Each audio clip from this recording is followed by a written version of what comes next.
Alkanet e përbëra nga numri i njëjtë i atomeve të karbonit dhe hidrogjenit mund të kenë pika të ndryshme të vlimit.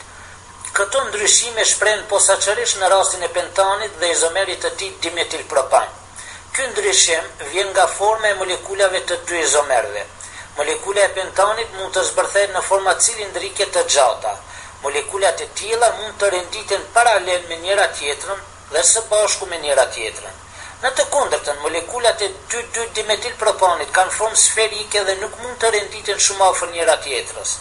Si rezultat i kësaj, forca tërheqëse të molekulave cilindrike të pentanit janë më të mëdha se sa ato në mes të molekulave sferike të izomerit të degëzuar. Prandaj, duhet furnizuar më shumë energji në mënyrë që të ndahen molekulat e pentanit. Si pasojë e kësaj, pika e vlimit e izomerit të drejtë është gjithmonë më e lartë se sa ajo e izomerit të degëzuar.